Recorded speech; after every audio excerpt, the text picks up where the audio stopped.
हस्बनल्लाहु व निअमल वकील निअमल मौला व निअमल नसीर माशा अल्लाह ला हौला वला कुव्वता इल्ला बिल्लाहिल अलिय्यिल अज़ीम। अऊज़ु बिल्लाहि मिनश शैतानिर रजीम। बिस्मिल्लाहिर रहमानिर रहीम। अल्हम्दुलिल्लाहि रब्बिल आलमीन वल आक़िबतु लिल मुत्तक़ीन वल जन्नतु लिल मुमिनीन वन्नारु लिल आसीन वल काफ़िरीन वल मुनाफ़िक़ीन वल मुश्रिकीन वल हासिदीन वल ज़ालिमीन। वस्सलातु वस्सलामु अला रसूलिस सकलैन महबूब रब्बिल मग़रिबैनि वल मशरिक़ैन जद्दिल इमामिल हसनैन सय्यदना व मौलाना अबिल क़ासिम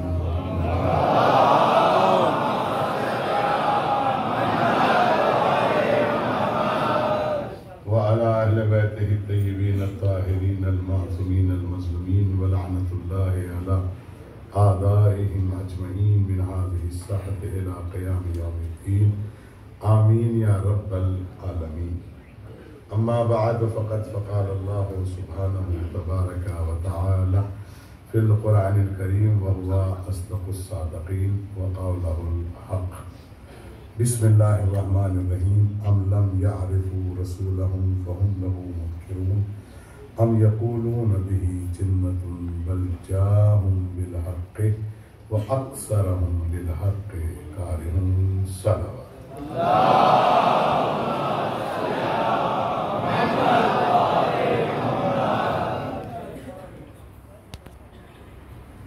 अज़दारान सैयदुश शुहदा बरादरान ईमान इस्लामी और वो अफराद जो जुस्तजुए हक़ में सरगर्दा हैं और मतलाशी हक़ हैं, उस अल्लाह रब्बुल इज़्ज़त का एहसान है, करम है कि उसने हमें ये तौफीक बख्शी कि 1444 बरस के बाद भी हमारा रिश्ता फर्श मज़लूमियत से मुंसलिक रखा। ये मजलिस अज़ा, ये मुहर्रम का चाँद, ये खिताबत का सिलसिला, ये नौह ख़ानी, ये मर्सी ख़ानी, ये तबर्रुक, ये तहनियत, ये तबलीग, जो भी सिलसिले हैं वो इस बात का ऐलान कर रही हैं कि हिदायत का चिराग मुस्तकिल रोशन है, ताकि कल कोई ये ना कह सके कि हमारे पास हिदायत नहीं पहुंची। और उसने सबसे पहला हादियों के ऊपर जो हादी बनाया वो रसूल को बनाया, और कमाल कुदरत ये रखा कि उसने अपने स्टेटस के मुताबिक अपना रसूल बनाया। उम्मत मुस्लिमा से मेरा सवाल है कि कायनात के तमाम पढ़े लिखे अफराद खुदा वहदहू ला शरीक की अहमियत बताएं कि कितनी है। एक जवाब आता है नहीं बता सकते, तो उसने अपने जानशीन को अपने मुताबिक बनाया। जी बात कर रहे हैं। मैं कोशिश कर रहा हूँ कि आप तक रिसालत पे गुफ्तगू करूँ, ताकि हमारे बरादरान ये गलत फहमी फैला देते हैं इन 10 दिनों में कि इनके यहाँ रसूल का जिक्र नहीं होता। मैं ये कहता हूँ अल्लाह उन नस्लों को बढ़ने की तौफीक न दे जो दुश्मन रिसालत हो।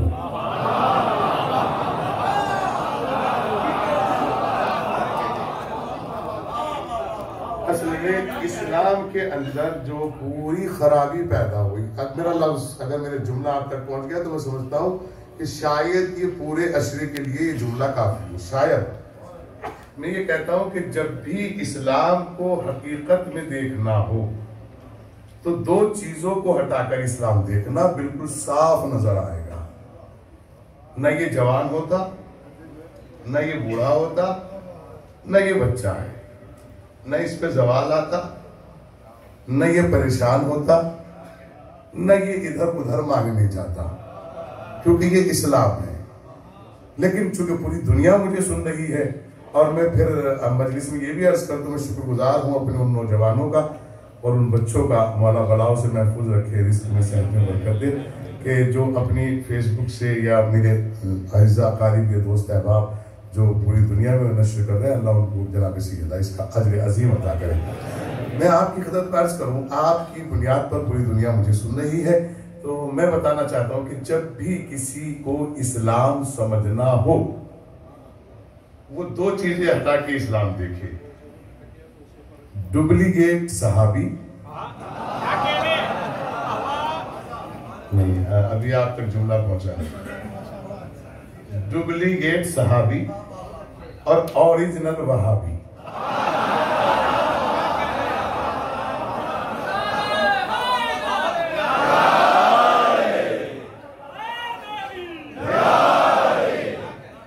इससे ज्यादा आसान तरीका मेरे पास समझाने का नहीं है, फिर आपको इस्लाम साफ शफाफ नजर आएगा। गौर किया आपने? मेरी चंद बातें ऐसी हैं जो मैं चाहता हूं कि मेरे बच्चों के जरिए वो दूसरे तक पहुंच जाए, मेरे जवान और मेरे बुजुर्ग मेरी हौसला अफजाई करते रहें।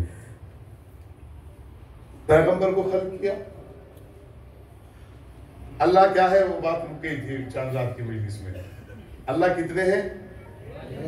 एक, वाहिद। तो चले मुत्तफिक हो जाए, कोई मसला नहीं है। अल्लाह एक है, एक नहीं है। अल्लाह एक नहीं है। अल्लाह वाहिद भी नहीं है, क्योंकि वाहिद को अगर निस्फ कर दिया जाए तो इस्नैन बन जाता है। अल्लाह वो है जो किसी कंडीशन में ना कम हो ना ज्यादा हो, वो है आहद। अब मेरे अपने बच्चों के लिए बता रहा हूं जो चूंकि अरब में रह रहे हैं, किसी ने मेरे कायनात से पूछा अल्लाह वाहिद है, मौला ने फरमाया नहीं, वाहिद हम हैं।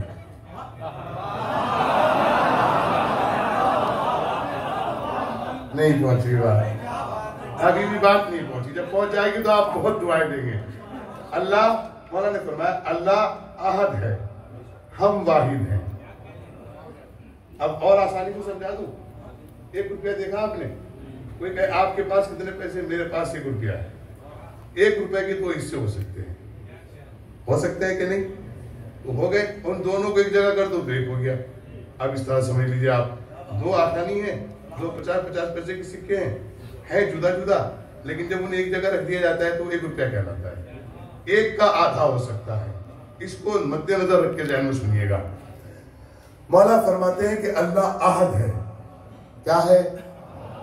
पूछने वाले ने पूछा मौला मा मानल आहद, तो माल फर्क, किस फर्क के साथ आहद और वाहिद की तहजीब कायम हो? मौला ने फरमाया अल्लाह आहद है और आहद के माना यह है कि जो किसी शुमार में ना आए।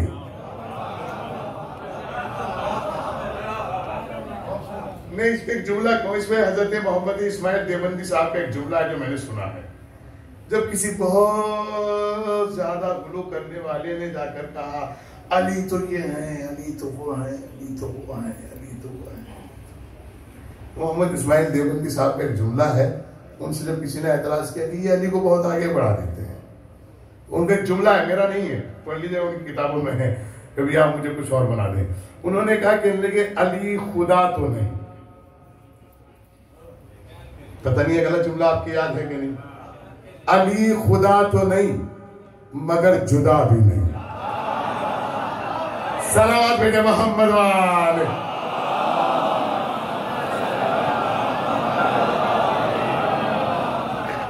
बहुत फरमाया आपने, वो आहद है। आहद उसे कहते हैं जो शुमार में ना आता हो। अच्छा, आप सब पढ़े लिखे बैठे, जल्दी से बताइएगा अल्लाह के नाम कितने हैं? 99। कितने? 99 नहीं, सबकी आवाज नहीं है। 99। तो वो अल्लाह नहीं जिसके नाम 99 है। जो काउंट हो जाए वो खुदा नहीं, क्योंकि वो हर एतबार से लामहदूद है। मैं अभी बहस को बढ़ा रहा हूं आहिस्ता आहिस्ता, वो लामहदूद है। ये हमारी अपनी सोच है कि 99 है, ये हमें इतने ही पढ़ने को मिले हैं। अगर आप गौर से पढ़ ले तो दुआए जोशने कबीर में 2000 नाम अल्लाह के, 2000 नाम अल्लाह के हैं। अगर आप दुआए जोशने कबीर में पढ़ ले, मुबीन भी है, अहद भी है, समद भी है, लम यलिद भी है, वलम यूलद भी है, गनी भी है, सब कुछ वो नाम दिखते हैं, पढ़ते चले जाइएगा। अल्लाह के कितने नाम है? 99 नाम। अल्लाह खालिक है या नहीं? ठीक। अल्लाह माबूद है, अल्लाह रब है। लेकिन खालिक की डेफिनेशन क्या है ये आप अपनी लुगत में चेक कीजिएगा। खालिक उसे कहते हैं जो कोई चीज बनाए। जिसने लकड़ी से मिंबर बना दिया वो इसका खालिक है। लेकिन 99 नाम्स जो आप पढ़ते हैं ना कुरान की जिल्द पे, उसमें एक नाम है बारी। बड़ी कसरत से कहा जाता है अल्लाह तबारक व तआला। बारी ताला इरशाद फरमाता है, बारी है।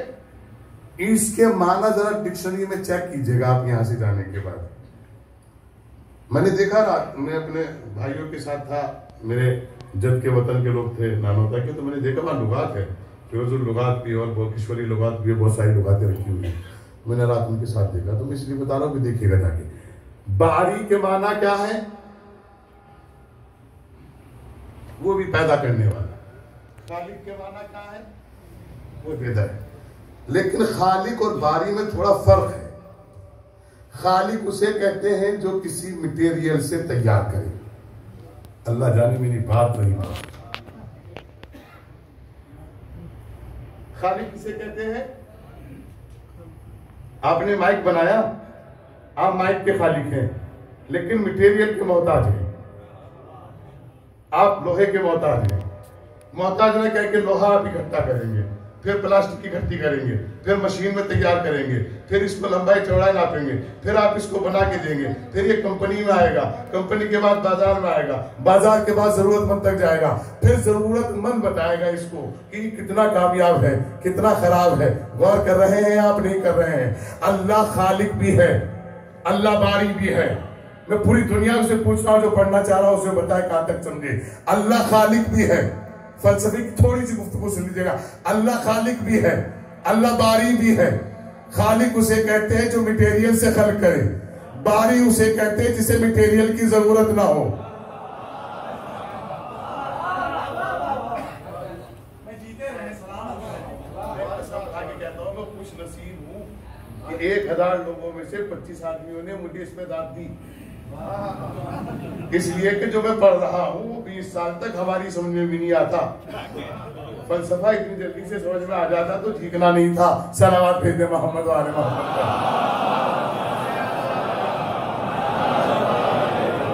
लेकिन जब नतीजा आएगा ना तो आपकी रूह बेदार हो जाएगी। जुमला सुनिएगा, खालिक किसे कहते हैं? खल्क करने वाले को, जिसमें मटेरियल की जरूरत पड़े, जिसमें आजा की जरूरत पड़े, जिसमें मादे की जरूरत पड़े, उसे खालिक कहते हैं। और बारी किसे कहते हैं? जिसमें किसी चीज की जरूरत न पड़े। उम्मत मुस्लिमा मुझे मुत्तफिक होकर बताए, अल्लाह खालिक भी है, अल्लाह बारी भी है। अल्लाह खालिक है तो किसके लिए है? अल्लाह बारी है तो किसके लिए है? जब खालिक की बात आई तो उसने आदम के लिए कहा, काला इन्नी जाइलुन फिल अर्ज़ खलीफा, मैं रुए जमीन पर एक खलीफा बनाने वाला हूँ। तो उसने मालूम है क्या काम किया? जुमला सुनना अगर बेदार है, उसने मिट्टी को लिया, उसने पानी को लिया, उसने आग को लिया, उसने हवा को लिया, उससे आदम बनाया कि नहीं बनाया? तो आदम का खालिक अल्लाह है कि नहीं है? मेरा पूरी उम्मत को चैलेंज है, तुम आदम से लेकर ईसा तक मिट्टी दिखा सकते हो, पानी दिखा सकते हो, हवा दिखा सकते हो, आग दिखा सकते हो, पूरी कायनात को मेरा चैलेंज है। अब उसको तलाश करो जो ना मिट्टी से बना हो, ना खाद से बना हो, ना हवा से बना हो, ना पानी से। आप खुश हो गए मियां?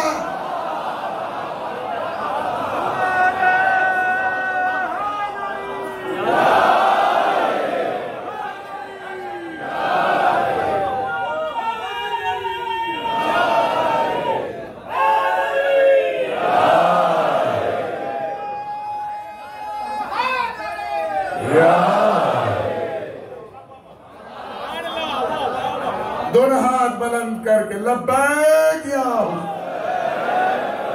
लब्बैक या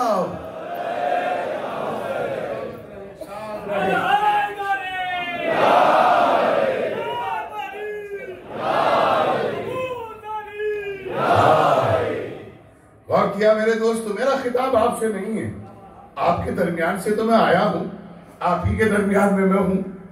कुरान की एक आयत है, वल्लज़ी बअस फ़िल उम्मिय्यीन रसूलन मिनहुम यतलू अलैहिम आयातिही व युज़क्कीहिम व युअल्लिमुहुमुल किताब वल हिकमा।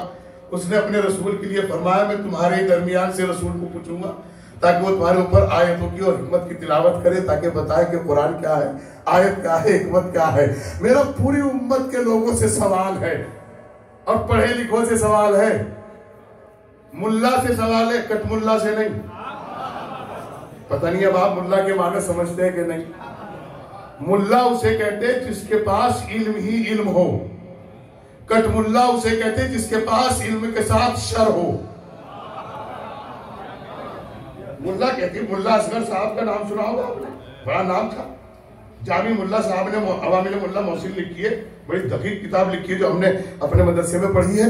फिर मैं आपकी खिदमत में अर्ज करूं, खालिक उसे कहते, मैं अपने लफ्जों का जिम्मेदार हूं, खालिक उसे कहते हैं कि जो किसी चीज से तैयार करे। आदम को तैयार किया आग से, पानी से, मिट्टी से, हवा से, ये चार चीजें मिली कि नहीं मिली, लेकिन चारों बेकार जब तक इसके अंदर रूह ना फूंक दी जाए। और फिर चारों को जमा करके चारों की औकात बताई।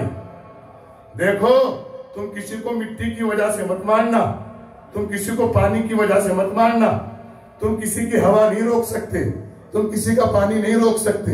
हजरत आदम की औलाद को एक वसीयत भी कर रहा है अल्लाह, यानी नसीहत भी कर रहा है, अंदाज भी बता रहा है। मैंने जिसको लिया है ना, उस मिट्टी को आजाद कर दिया, उस पे हिंदू भी चलता है, मुसलमान भी चलता है, सिख भी चलता है, ईसाई भी चलता है, अरब भी चलता है, अजम भी चलता है। उस पे किसी की हुकूमत नहीं चलती, उस पे मेरी हुकूमत चलती है। जब आग लगती है वो घर नहीं देखती, वो मजहब नहीं देखती, वो हालात नहीं देखती, वो मुल्क नहीं देखती, वो शहर नहीं देखती। जब हवा चलती है वो किसी की जात नहीं देखती, वो किसी का घर नहीं देखती।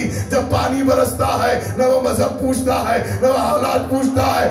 यानी अल्लाह ने आदम को चार चीजों से खल्क करके बता दिया, अपनी औकात में रहना, न मिट्टी से मुखालफत करना, न पानी से मुखालफत करना, न हवा से मुखालफत करना।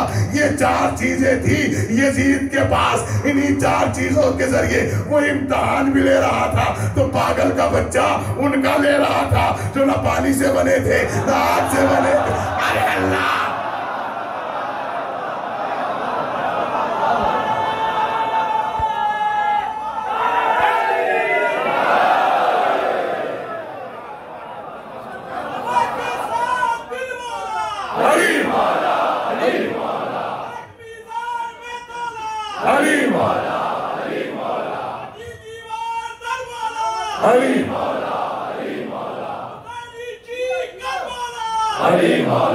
सलामत रहे, जिंदाबाद।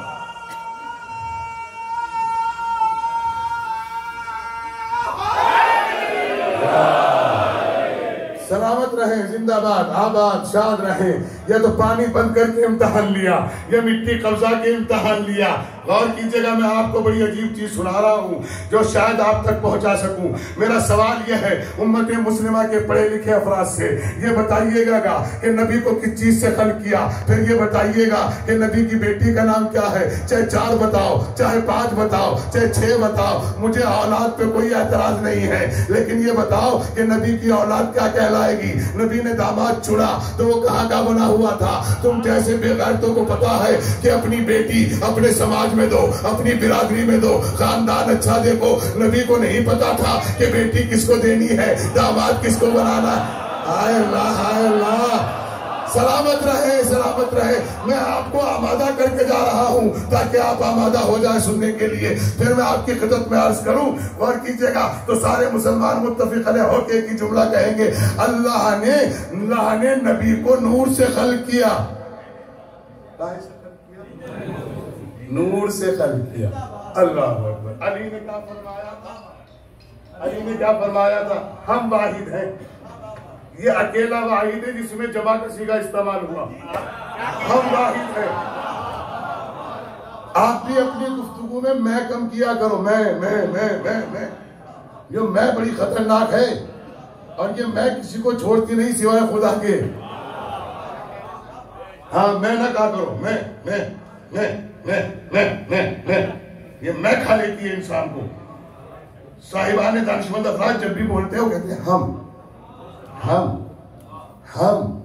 दुश्मन परेशान हो जाता है सुनकर। पूछा मौलाना फसीह हैदर साहब कब आ रहे हैं? मैंने कहा इंशाल्लाह हम 10-12 दिन में आ रहे हैं। हम कहने का वहां से भी 4-5 साल आएंगे।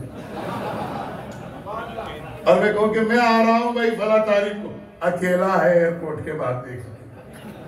इसमें में नुकसान बहुत है। सलावत भेजिएगा।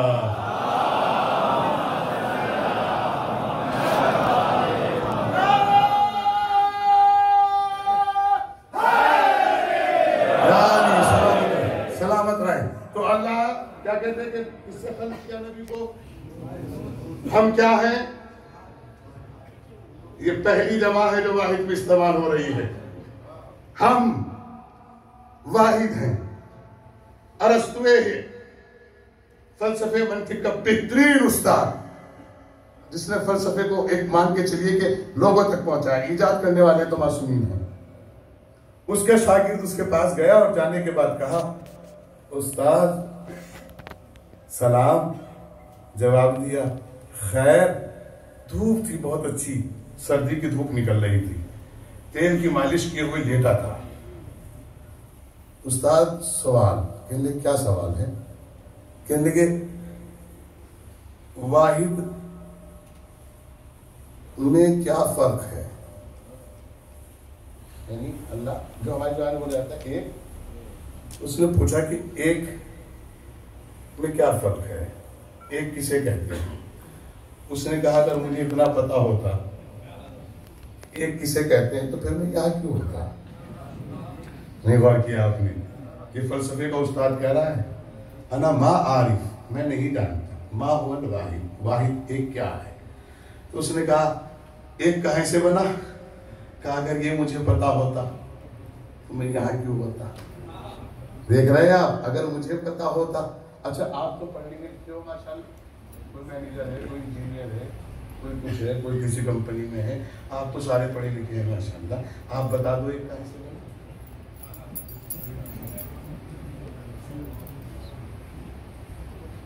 कहाँ से बना? ये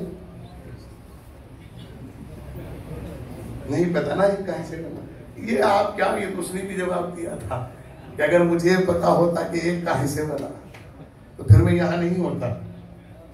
एक रोज 7 नंबर के आदमी ने 6 नंबर को तमाचा मारा।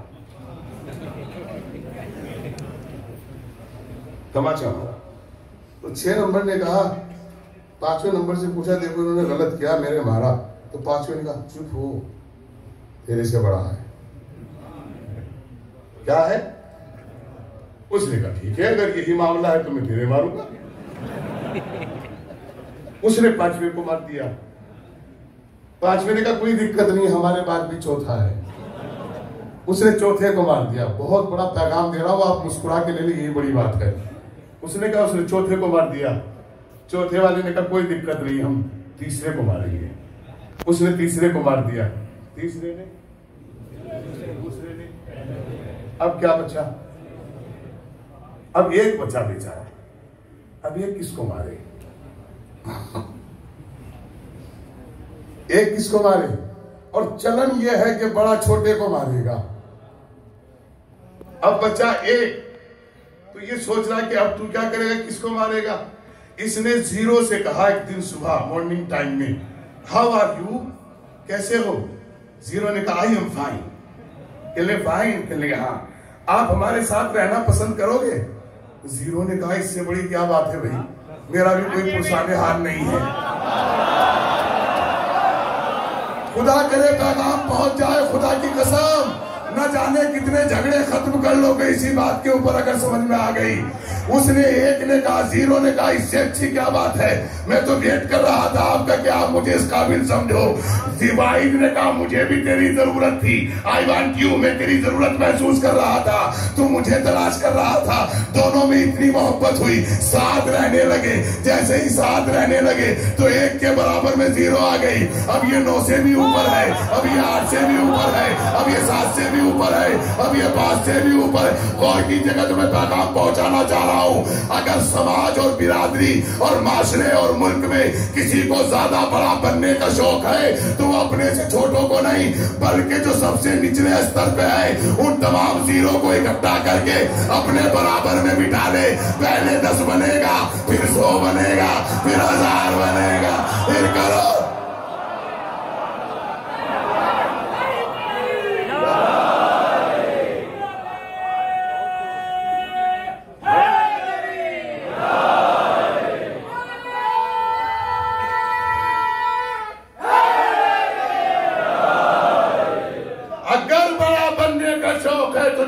छोटे हैं उनको अपनी बाहों में समेट के रख लो। अगर यही चलन रहा कि उसने इसको मारा था मैं उसको मारूंगा तो नस्लें तबाह हो जाएंगी, कोई नतीजा हाथ आने वाला नहीं है। माशरे की गुर्बत से दोस्ती कर लो, जब दोस्ती कर लोगे तो गुर्बत भी खत्म हो जाएगी, मोहब्बत पैदा होगी, बुलंदी पैदा होगी, इफ्तिखार पैदा होगा। अब समझ में आया जब रस्तु ने पूछा कि एक कैसे बना, का मुझे नहीं पता, का उस्ताद कम से कम दिल की तसल्ली के लिए कुछ तो बताओ मुझे, का मैं इतना जानता हूं कि 2 हिस्सों को मिलाकर 1 बनता है। पता नहीं मैं समझा पाया कि नहीं, आप समझे कि नहीं, मैं ही नहीं समझा पाया हूँ, आप समझ गए होंगे। फिर जुमला सुने, क्या कहा कि एक का ऐसे बना, का मुझे इतना पता है, एक का यानी 1 के 2 हिस्से हो जाते हैं, का 1 के 2 हो जाते हैं, 2 का 1 नहीं बनता, का फिर 1 क्या है, का 1 है, 2 क्या है, का बस इतना इत्मीनान के लिए बता रहा हूँ, जो डबल हो उसे 2 कहते हैं। 1 से 2 बनता है, 2 से 1 नहीं बनता। किसी ने मौलाए कायनात से पूछा था मौला 1 कैसे बना, का समझ में नहीं आएगा, लेकिन मैं बताता हूँ तुझे, पैगंबर की हदीस सुनाता हूँ। नबी ने इरशाद फरमाया था, अना व अलीउन मिन नूरिन वाहिद, मैं और अली एक ही नूर के 2 हिस्से हैं।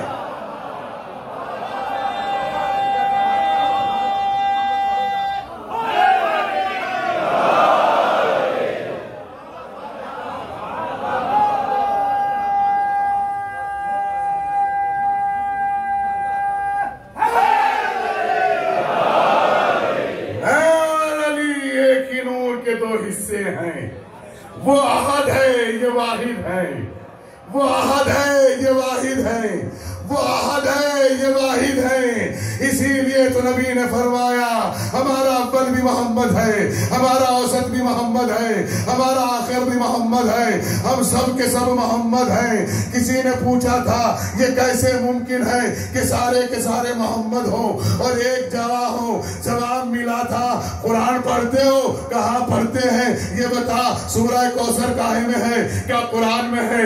इन्ना जन्ना काहे में है, क्या कुरान में है। यासीन काहे में है, क्या कुरान में है। रहमान काहे में है, क्या कुरान में है। रहीम काहे में है, क्या कुरान में है। इनाम काहे में है, क्या कुरान में है। माइदा काहे में है, क्या कुरान में है।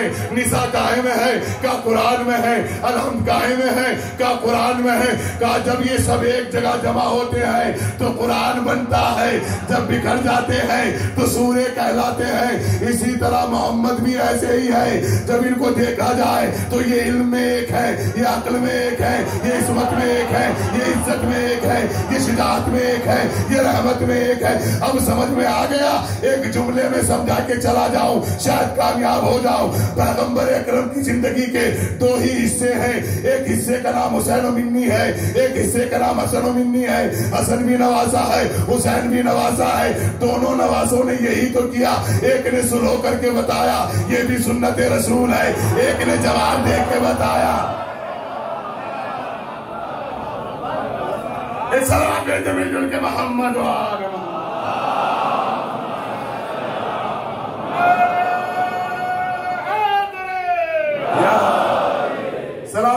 शाद रहे, आबाद रहे।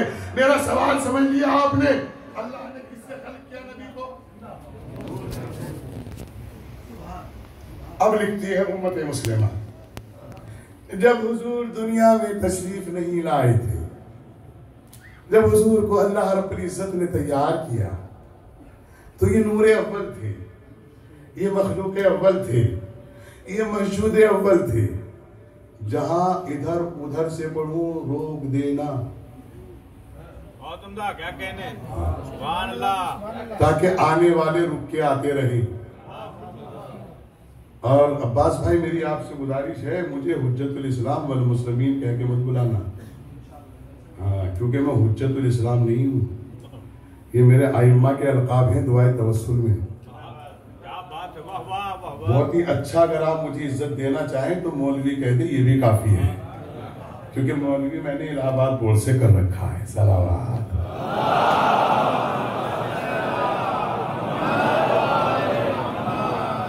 मासूमीन के अलकाब है जो मासूमीन को जेब देते हैं। अब पता नहीं कौन सी दुनिया में हम लोग आ गए, हमें इस बात का इल्म नहीं है। अगर आप अब से 100-150 बरस पहले किसी भी आलिम की किताब उठा के देखोगे या खत उठा के देखोगे, तो उसके शुरू में और आखिर में 2 जुमले जरूर मिलेंगे, मौलवी अफवान ना हूं। किसी की किताब पे ना आपको हुज्जतुल इस्लाम मिलेगा, ना किसी किताब पे मौलाना। माशाअल्लाह, क्या कहने। बहरहाल, अगर मेरी आपको ये बात अच्छी नहीं लगी तो एक सलावत।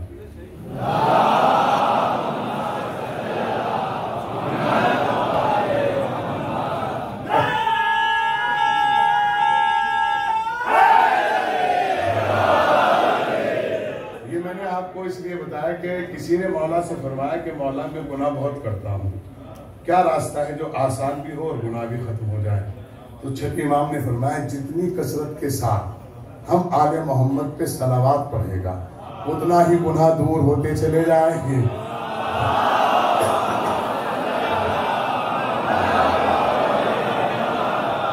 बस मेरे अजीज, जब आपकी खिदमत में अर्ज कर रहा हूं, कहते हैं हुजूर पाक ने जैसी अल्लाह ने खल्क किया हुजूर पाक सल्लल्लाहु अलैहि वसल्लम को, तो अल्लाह रब्बुल इज्जत के पहले बशर ने, पहली मखलूक ने, पहले हादी ने, पहले रहबर ने अल्लाह की बारगाह में सजदा किया। क्या किया? और जैसे ही अल्लाह के नबी ने सजदा किया तो आपकी पेशानी से अर्क उर्दू के एतबार से थोड़ा सा मजबूर हूँ, अर्क नमदार हुआ। अर्क जिसको हमारी जबान में कहते हैं पसीना। बहुत बहुत सुकून से सुनिएगा बात। अर्क नमदार हुआ, कहते हैं क्या प्यारे हबीब का अर्क अल्लाह को पसंद नहीं आया इस बात के लिए कि इसको फेंका जाए, ये इसको हटा के झाड़ दिया जाए।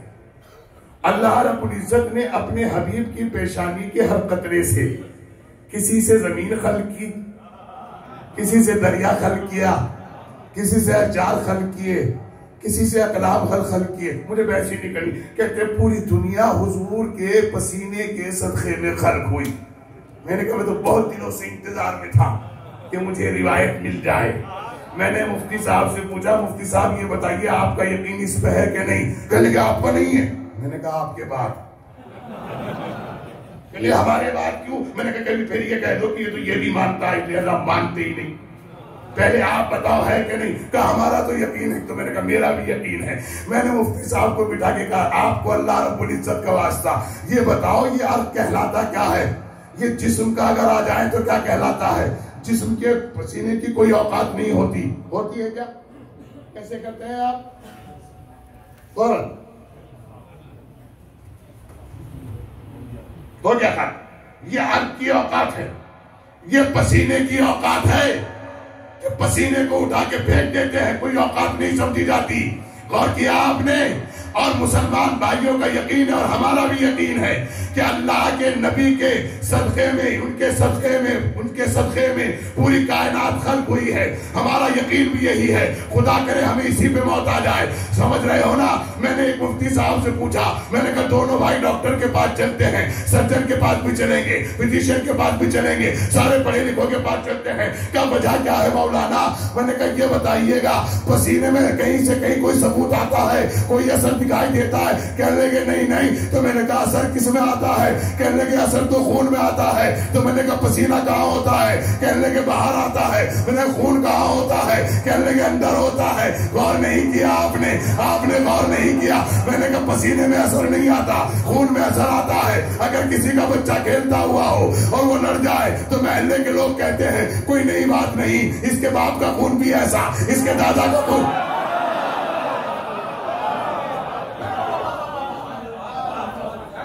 हमारी तरफ बहुत बोला जाता है ये खून का असर है,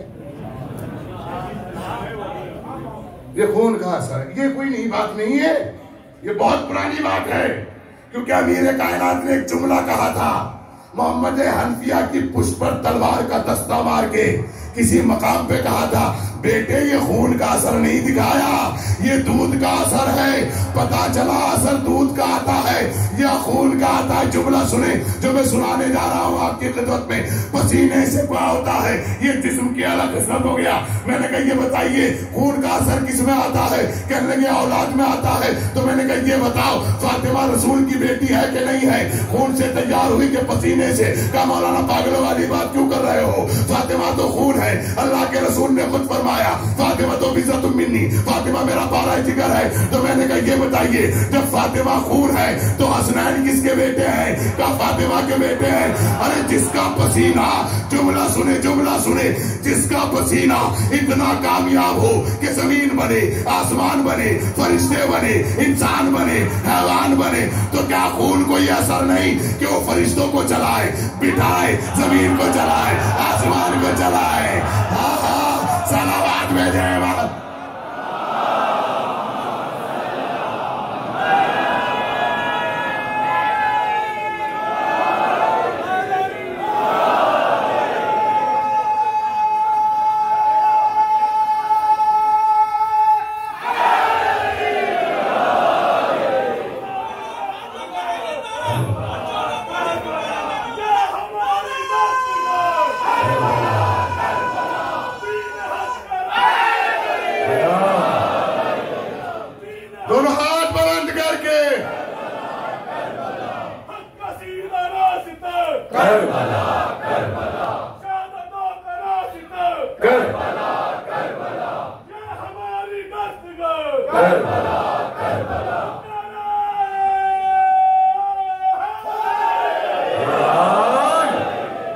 सलामत रहे, अल्लाह अच्छा रखे, अल्लाह बनाव से महफूज रखे। गौर कर रहे हैं जब पसीने का कमाल यह है कि फर्श बिछाया जा सकता है, नहरें चलाई जा सकती है, गलमान पैदा किया जा सकता है, होरों को फर्क किया जा सकता है, अंजुमों दानिशों गौहर को नायाब बनाया जा सकता है, सदफ को महराज बख्शी जा सकती है, इंसानियत का ताज रखा जा सकता है। जब पसीने का कमाल यह है तो खून को यह इख्तियार जरूर होगा, वो जमीन की मसाफत को कम भी करता हो, वो पहाड़ों को चलाने की तलायत भी रखता हो, वो जिंदों को मुर्दा भी करता हो, वो मुर्दों को जिंदगी देने की आदत भी बनाता हो।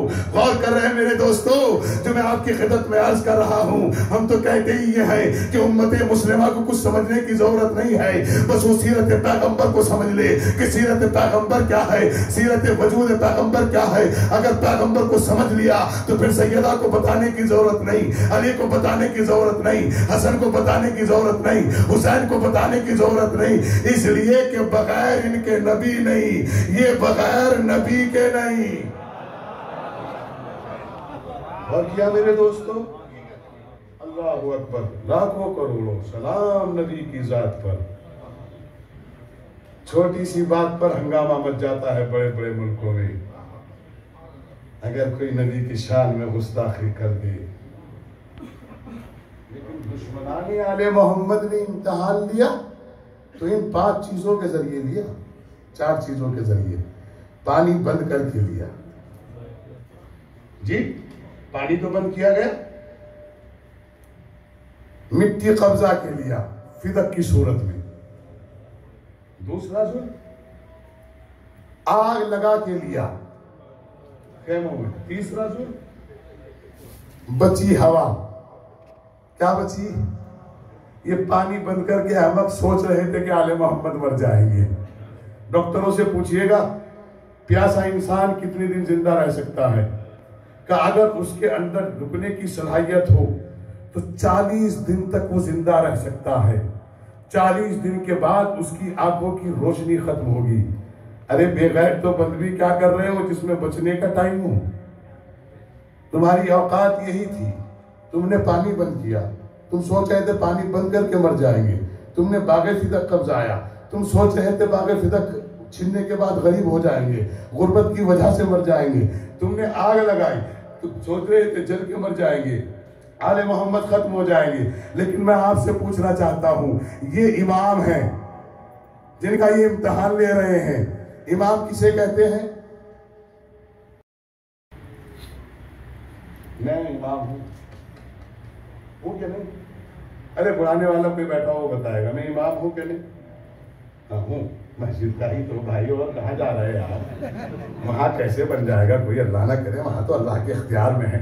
मैं मस्जिद का पेश इमाम हूं, पेश लगा के इमाम हूं। अल्लाह अकबर, पेश देखो ऐसे होता पेश, यानी गोल मटोल इमाम। मैं मस्जिद का इमाम हूं। मेरे नमाज पीछे पढ़ने वालों को चाहे जितने बड़े दौलत वाले हों, कहाँ खड़े होंगे? मैं मौलवी हजरात को ये पैगाम देना चाहता हूँ, जो नमाज पढ़ाते हैं उन्हें इससे बड़ी तौफीक शायद दुनिया में कोई ना मिले कि अगर कोई मुल्क का सदर ममलकत भी बनता है वो भी हमारे पीछे खड़ा होता है, आगे नहीं खड़ा होता। पता नहीं इन्हें कौन सी दौलत की जरूरत पड़ गई, ये कभी किसी के आगे खड़े हो जाते हैं और कभी किसी के साथ खड़े हो जाते हैं। अल्लाह ने तुम्हें वो मनसब दिया है कि सारी दुनिया तुम्हारे पीछे खड़ी होगी, सब बैठेंगे और तुम्हें सुनते रहेंगे। बस तुम इसी पर शुक्र खुदा करते रहो। न रिस्क की जरूरत पड़ेगी, न सेहत की जरूरत पड़ेगी, न परेशानी आएंगी। शर्त यह है कि उसकी जात पे यकीन करके मुसल्ले पे नमाज पढ़ाओ। सारे दौलत वाले गनी पीछे खड़े होंगे, आप सबसे आगे खड़े होंगे। इमाम कहते ही उसे है जिसके पीछे सब हो, जो सबसे आगे हो। ये तो मुझ जैसे गुनहगार इंसान के मनसबी इमामत का मामला है कि सारे दौलत वाले ये मेरे पीछे खड़े होते हैं, मैं आगे खड़ा होता हूँ। जिसको अल्लाह ने इमाम बनाया है उसके पीछे हवा भी है, उसके पीछे पानी भी है, उसके पीछे मिट्टी भी है, उसके पीछे जिंदगी भी है, उसके पीछे मौत भी है। क्योंकि इमाम कहते ही उसे है जो आगे हो। तो अली के पीछे दुनिया है, अली आगे है। यही तो वजह थी कि अली ने एक बार तलाक दी, 2 बार तलाक दी, 3 बार तलाक दी। तलाक दे के बताया मैं तेरे पीछे नहीं हूँ, तू मेरे पीछे है। हसन ने सुनो करके बताया तेरी साजिशें पीछे है, मेरी इमामत आगे है। हुसैन ने करबला में बताया हम इमाम है। जुमला सुनिएगा, यजीद ने क्या बंद किया था? पानी बंद किया था। उसके बड़ों ने क्या किया था? मिट्टी कब्जाई थी। उसके बड़ों ने क्या किया था? आग लगाई थी। बगैर पानी के जिंदा रह सकते हो, जल के बच सकते हो, मिट्टी दे के बच सकते हो, लेकिन हवा के बगैर दुनिया में कोई 5 मिनट नहीं रह सकता। हुसैन के कब्जे में क्या है? हवा है। उन्हें उन्हीं की जो देते दवा तो क्या होता, तड़पने देते जो हद से सिवा तो क्या होता। किया था बंद जो पानी यजीद वालों ने, उन्हें उन्हीं की जो देते दवा तो क्या होता, तड़पने देते जो हद से सिवा तो क्या होता। किया था बंद जो पानी यजीद वालों ने, हुसैन बंद जो करते हवा।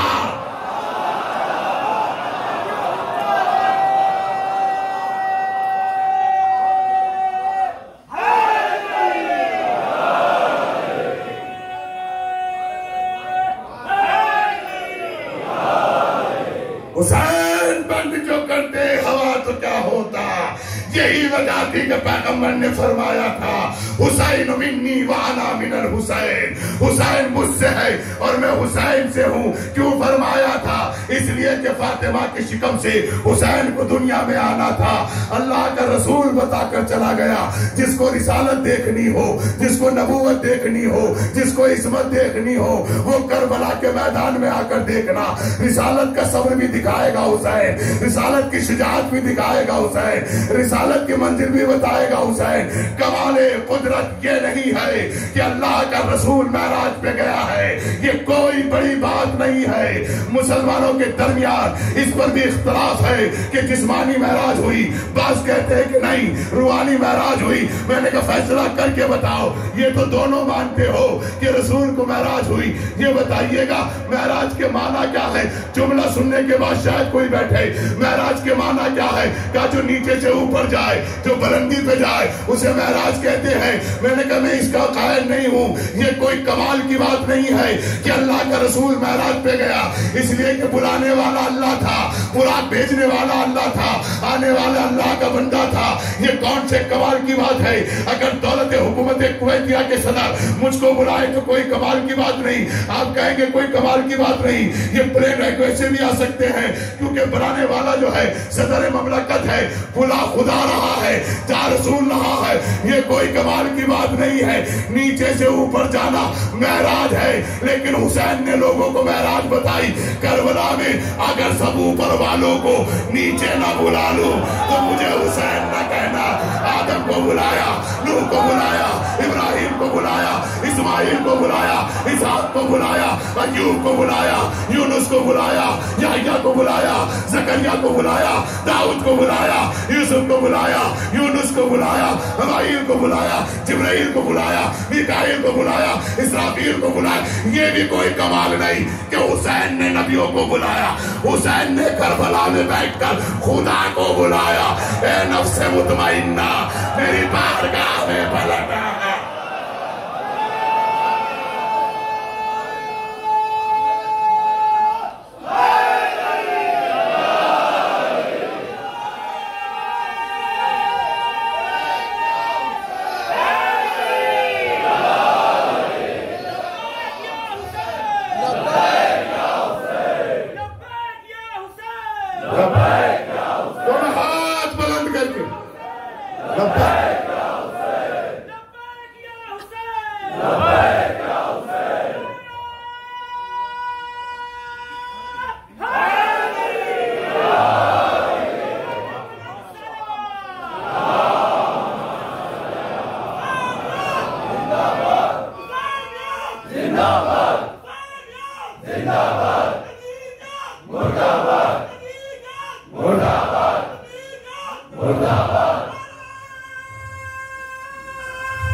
कि अल्लाह को खुदा कर कहना पड़ा, या अय्यतुहन नफ्सुल मुतमइन्ना रजई इला रब्बिक राज़ियतम मर्ज़िया फदखुली फी इबादी वदखुली जन्नती। ये हुसैन नवासा रसूल का कमाल है, जो वला तहसबन्न लज़ीना क़ुतिलू फी सबीलिल्लाहि अमवातन का मिस्ताक बना। ये हुसैन का कमाल है, जो नफ्से मुतमइन्ना का ताज मिला। ये हुसैन का कमाल है, जिसने लोगों को खैरात में सब्र दिया, शुजाअत दी है। ये हुसैन का कमाल है कि दुनिया में अगर कहीं भी जुल्म हो तो वहां एक मजलूम जरूर मिल जाता है जो जुल्म के खिलाफ खड़ा होता है। जब वो अपनी जिंदगी के इनकलाब में कामयाब होता है तो अपने माजी की टूटी फूटी तारीखों को जमा करके और आखिर तसनीफ करते हुए हयात की तारीख पर लिखता है।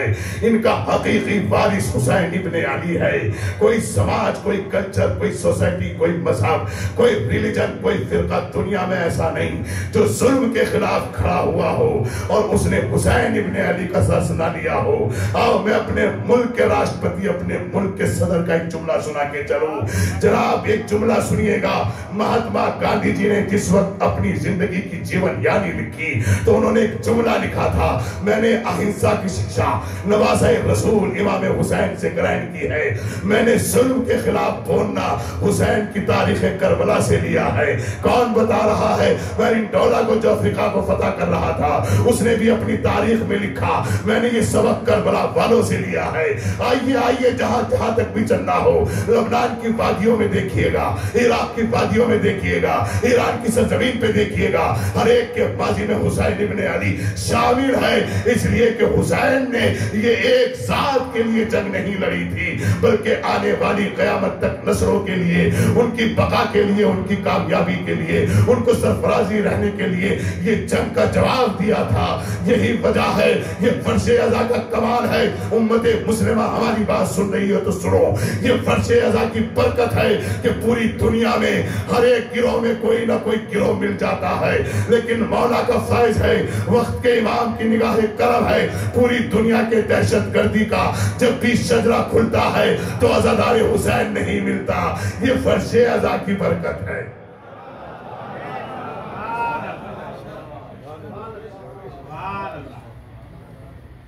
मेरे दोस्तों, मेरे जवानों,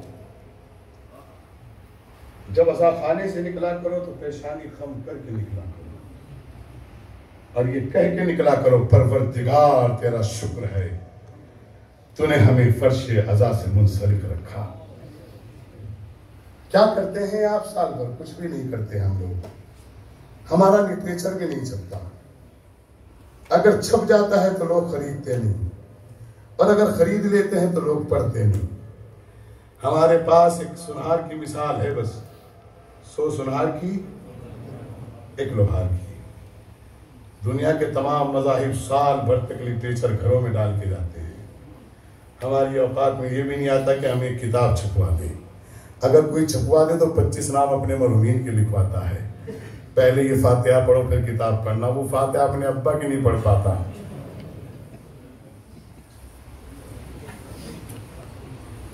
लेकिन ये फर्श अज़ा का सदका है कि जो साल भर टुक टुक टुक टुक टुक टुक टुक करके बैठ जाते हैं, ये 10 दिन की एक मजलिस ही उन सबको खत्म कर देती है, क्योंकि इस मजलिसों में इंसानियत का सबक दिया जाता है। वो और लोग हैं जो अपने पेचीदा मराहिल को तय करने के लिए अपने फ़िक़्ह का और मज़हब का सबक देते हैं। ये वो जगह है जहाँ सारे मज़ाहिब की गुंजाइश को ख़त्म करके फर्श अज़ा बिछाया जाता है।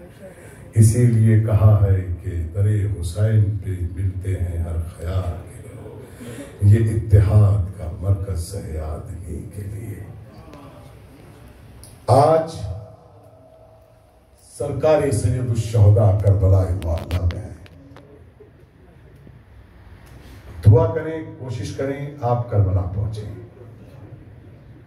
अगर किसी के पास दाम और दिरहम नहीं है तो कोशिश करें कि उधार ले, क्योंकि अम्मा ज़हरा के लाल की ज़ियारत के लिए सदक़े आले मोहम्मद फरमाते हैं कि तुम कर्ज लेके चले जाओ, लौट कर नहीं आओगे, अदा हो जाएगा।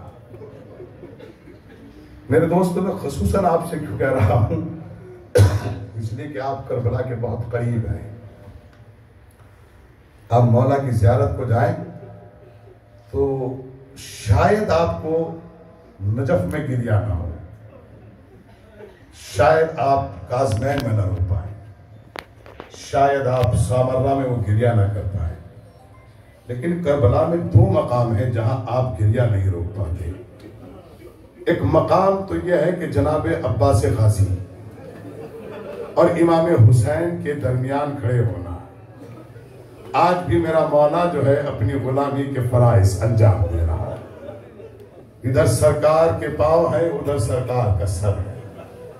शायद ये मैसेज दे रहा हो, भाइयों की मोहब्बत में ये पैगाम दिया जा रहा हो इस जमीन से कि कैसे गुलामी के फराइज अंजाम दिए जाते हैं। दूसरा मकाम वो है जिसको टीला जनाब ज़ैनब कहा जाता है। 28 कदम के फासले से ज़ैनब जैसी बहन ने हुसैन जैसे भाई को ज़िबा होते हुए देखा है। आपकी आवाजें बुलंद हैं, आप गिरिया कर रहे हैं। बीबी सैयदा आपके पुरसे को कबूल फरमाए। मैं ज्यादा मसाइब नहीं पढ़ूंगा आज, मैं आज ज्यादा मसाइब नहीं पढ़ूंगा, बस एक लम्हा के मसाइब पढ़ना चाहता हूं और उस एक लम्हा में आप घर तक रोते हुए चले जाएंगे। आज 3री मुहर्रम है जी। आज सरकार इमाम हुसैन को अपने बचपन का दोस्त याद आया है।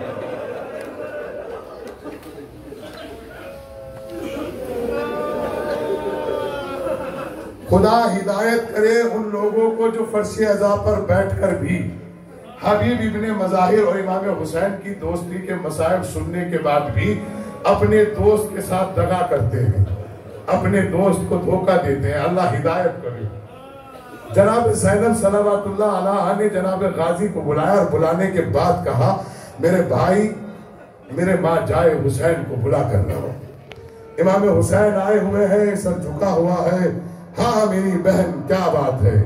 एक मर्तबा शहजादी ज़ैनब फरमाती है, भैया हुसैन, क्या आपका कोई दोस्त नहीं है? रो लिए आप, गुस्सा हो गया। आज इस पर्शियाजा पर अहद करके उठना, अगर किसी को अपना दोस्त बनाओ ना तो कभी उसके खिलाफ कोई रंजिश ना रचना। अगर किसी को दोस्त बनाओ तो कभी देख के एहसान न जताना। आप करबला वाले हबीब और हुसैन के दरमियान छोड़ देना। मौला, मैंने आपकी दोस्ती को सुना था, ये दोस्ती निभा रहा हूँ। एक जुमला सुने। एक मर्तबा शहजादी ज़ैनब से इमाम हुसैन फरमाते हैं, हाँ मेरे बचपन का दोस्त हबीब इब्ने मज़ाहिर है। अल्लाह अकबर। जनाब ज़ैनब सलामुल्लाह अलैहा ने कहा, भैया बुलाओ। सरकार इमाम हुसैन करबला की जमीन पर बैठ गए। मौला अब्बास गाजी से कहते, जाओ कलम दावात लेकर आओ। अल्लाह अकबर। अब्बास के बाजू अली अकबर के सीने की खून की रोशनाई लेके आ रहे हैं, समझिएगा। अली असगर का तबस्सुम लेके आ रहे हैं, ये समझिएगा। ज़ैनब की रिदा वर्क़े के तौर पर लेकर आ रहे हैं, ये समझिएगा। हुसैन मजलूम करबला ने वर्क़ पे लिखा, बिस्मिल्लाहिर्रहमानिर्रहीम, सलामुन अलैकुम व रहमतुल्लाहि व बरकातहू। उसके बाद लिखा, ए मेरे बचपन के दोस्त, मेरे भाई, मेरे दोस्त हबीब इब्ने मज़ाहिर, तुम जानते हो कि इस वक्त हम नरगाह आदा में हैं। अगर मैं अकेला नरगाह आदा में होता तो कोई बात नहीं थी। फातिमा की बेटियां भी नरगाह आदा में है, रसूल की नवासियां भी नरगाह आदा में है, मेरी सकीना भी नरगाह आदा में है। बस मुख्तसर यह है कि मुखद्दराती इस्मत भी नरगाह आदा में है और हमारा यहाँ कोई पुरसाने हाथ नहीं है। लश्कर की आओ जाओ का आगाज हो चुका है। और फिर नीचे लिखा, इला रजुल फकी वसीयती हबीबी हबीब इब्ने मज़ाहिर। ये खत मेरे बचपन के दोस्त हबीब इब्ने मज़ाहिर को मिले, जो मेरा दोस्त भी है, मेरा शिया भी है, जो मर्द मुजाहिद भी है। खत लेके पहुंचा, जैसे ही खत लेके कासिद पहुंचा, दोनों ने जैसे ही खत पढ़ा, शौहर ने और बीवी ने। एक मर्तबा बीवी कहती है, क्या सोच रहे हो, क्या इरादा है? क्या मैं सोच रहा हूँ कि ना जाऊं? क्या कैसी बातें कर रहे हो, कैसी बातें कर रहे हो? रसूल का नवासा बुलाए और तुम घर में बैठे रहो, बस इतना सुनना था। हबीब इब्ने मज़ाहिर तैयार हुए, करबला का वरूद किया, बस करबला में खाक उड़ना शुरू हुई। एक मर्तबा ज़ैनब ने कहा, ए भैया हुसैन, खैर तो है, करबला में खाक उड़ रही है, क्या शायद कोई आ रहा है? शहजादी ज़ैनब ने मुसल्ले पर बैठी खैर की दुआ की। आना मोहम्मद ने जाकर कहा, ए अम्मा, जो आया है ना उससे मामू जान बाहों में बाहें डालकर मिल रहे हैं। मैं एक फिक्रा पढ़ूंगा मसायब का, एक फिक्रा पढ़ूंगा, अगर घर तक रोते हुए ना चले जाओ, एक फिक्रा पढ़ूंगा। कहा, माँ, मामू जान बाहों में बाहें डाल के मिल रहे हैं, क्या बेटा जल्दी से पूछ कर आओ, ये आने वाला कौन है? जाकर पूछा, फिर वापस आए, कहा, माँ, मामू बता रहे हैं हमारे बचपन का दोस्त हबीब आया है। शहजादी ज़ैनब ने आना मोहम्मद को एक अमानत दी। अमानत दे के कहा, बेटो सर झुका के खड़े होना और फिर कहना, मामू जान, अम्मा ज़ैनब ने सलाम कहलाया।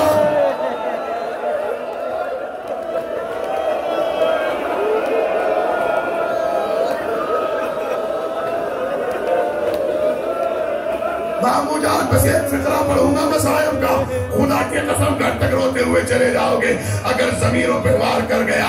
मामू जान, अम्मा ज़ैनब ने सलाम कहलाया है। हबीब ने अपने सर से अमामा उतारा, खाके करबला पर रखा, दोनों हाथों को बुलंद किया, आसमान में निगाहें डाल के कहा, परवरदिगारा, इससे ज्यादा गुर्बत क्या होगी? शहजादियां गुलामों को सलाम कहला रही है। ए अल्लाह, इस घराने की खैर, अजरकुम अल्लाह, अजरकुम अल्लाह, मैं कहूंगा हबीब इब्ने मज़ाही आप भी खुश नसीब हो, मौला हुसैन भी खुश नसीब है। इन्होंने खत लिखा, एक ही फिक्रा पढ़ूंगा, इन्होंने खत लिखा, तुम फौरन खत पाकर आ गए, लेकिन एक खत करबला में आएगा जो बेटी का होगा। बीमार ने खत लिखा था अली असगर को बुलाने का, खत वापस नहीं गया, कब्र असगर पर रखा, जवाब दिया एक कासिद सुगरा, कहना असगर सो गया, वाह मुसीबत।